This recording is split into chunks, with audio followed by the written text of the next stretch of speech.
Welcome news স্পোর্টসে আপনাদের স্বাগত। স্থগিত হয়ে গেল আইএসএল, এক চিঠিতেই ছিন্ন ভিন্ন ভারতীয় ফুটবল। প্লিজ চ্যানেলটাকে সাবস্ক্রাইব করুন, লাইক করুন ও শেয়ার করুন।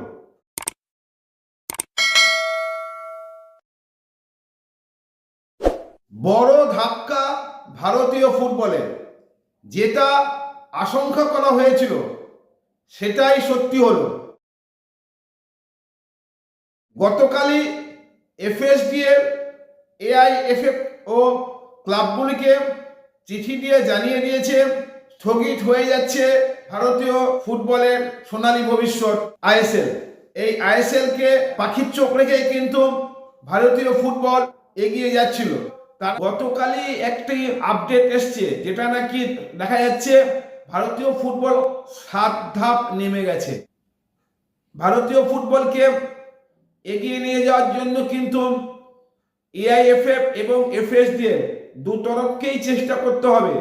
কালকেই এফএসডিএল ভারতীয় ফুটবলকে জানিয়েছে যে তাদের সঙ্গে যে মাস্টার্স চুক্তি হয়েছিল 2010 সাল থেকে 2025 ডিসেম্বর পর্যন্ত, তা কিন্তু এই 3 মাসে আইএসএল এর 1/3 হবে না।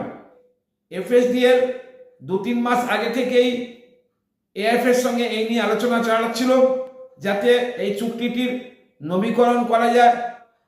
এআইএফএফ এর যে ক্যালেন্ডার বেরিয়েছে তাতেও কিন্তু আইএসএল এর স্থান নেই। তাহলে আইএসএল এই মুহূর্তে টোটাল যে ক্লাবগুলি, যে আইএসএল এর যে বিজনেস হয় প্লেয়ারদের নিয়ে, প্রায় 360 কোটি। বিভিন্ন ক্লাব কিন্তু আইএসএল এর দিকে চোখ রেখেই প্লেয়ারদের সঙ্গে চুক্তি বাড়িয়েছে বা নতুন প্লেয়ার নিয়েছে। তাহলে এবার এক্ষেত্রে কি হবে? শুধু দুরান খেলে তো আর এতগুলো টাকা খরচা করবে না। রোভার্স, ডিসিএম বন্ধ, ফেডারেশন কাপ বন্ধ। তাহলে বুঝে দেখুন ভারতীয় ফুটবলের কি অবস্থা। টিম করে চলছিল একমাত্র আইএসএল, সুপার কাপ আর দুরান। ভারতীয় ফুটবল আস্তে আস্তে তলার দিকে এগিয়ে যাচ্ছে।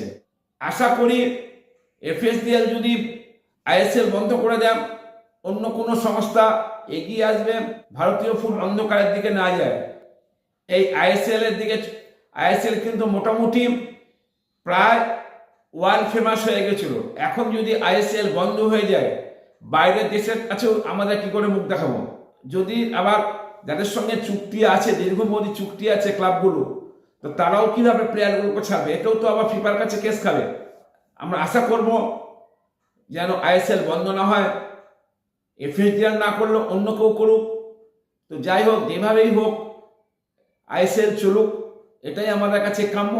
প্লিজ চ্যানেলটাকে সাবস্ক্রাইব করুন, লাইক করুন ও শেয়ার করুন।